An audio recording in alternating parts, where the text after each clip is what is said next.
Hi there, folks. I just got out of seeing Dark Phoenix, and this is written and directed by Simon Kinberg, and I guess Kinberg finally had a way to direct an X-Men film.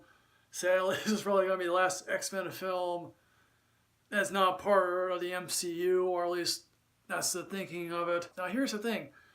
Simon Kinberg co-wrote The Last Stand, and how that film turned out to a lot of people was a disappointment. Here's the thing, I'm a rare defender of X-Men The Last Stand. I don't particularly care for the first two X-Men films directed by Bryan Singer. Yes, part of The Last Stand was kind of hokey with the Cure and all that, but at least I actually felt that's what a comic book film should be. So this is Simon Kinberg's film debut here. Will I get another one after this? I don't know. To be honest, the key word that I can say here about Dark Phoenix is that it's underwhelming. At best, I am underwhelmed by what I saw. This basically has the flimsy plot of, oh yes, they go into space, a cosmic being is nearly destroying a space shuttle. Of course, then that cosmic being gets into Jean Grey. Grey comes to realize, oh yes, Professor X hit some memories from her. This is probably one of the thinnest plots that I can ever think of. The Dark Phoenix saga is one of the greatest arcs in all of comics. And I think also the animated series in the 90s and early 2000s, I think there was another X-Men series later on, is one of the greatest adaptations I have seen in animated form. Live action form, I don't know how it keeps getting screwed up. Now let me yes, some aliens that have been coming looking for the life force have tracked it down on Earth, and particularly to Sophia Turner, and oh yes, I guess their leader is led by Jessica Chastain of all people. And it's funny, folks, when I was watching this film, one of the previews here was for It Chapter 2.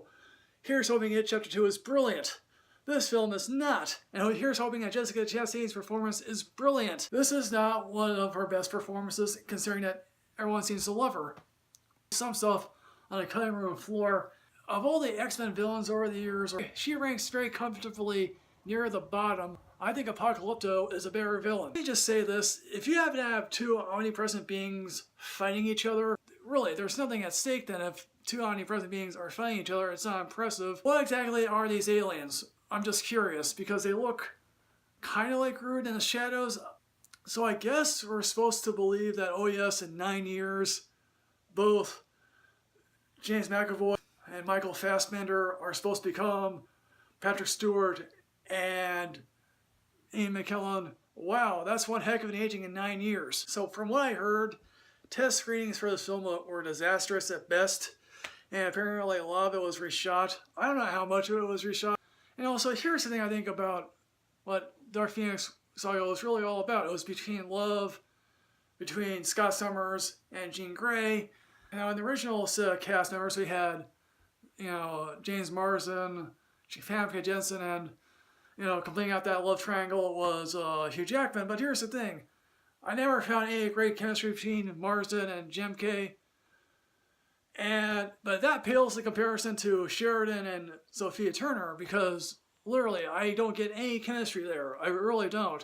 I hope that Sophia Turner has a wonderful career ahead of her. I truly do. I wish nothing but the best for her after Game of Thrones. This movie made me convinced that literally, whatever acting skill she had over the 8 years of Game of Thrones is clearly absent here. Whatever you think of Brett Ratner, he has a resume.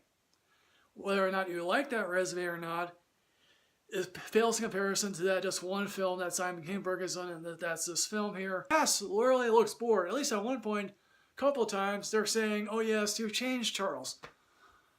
Oh yeah, yes, people change over time. That's just how it is. Everyone looks like after the scene is cut, they just say, okay, are we done here? Can I go? Particularly Jennifer Lawrence. Jennifer Lawrence looks like she'd rather be somewhere else.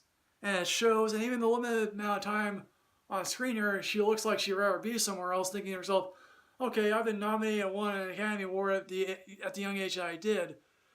So in the end, folks, what I'm going to say about Dark Phoenix, I'm going to give this an only see it when you're drunk ring. Yeah, Dark Phoenix, second attack, man, yeah. Yeah.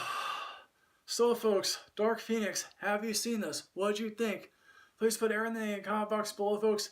As always, folks, like, comment, subscribe, and enrich yourself with knowledge. I'll see you next time, folks. Yes.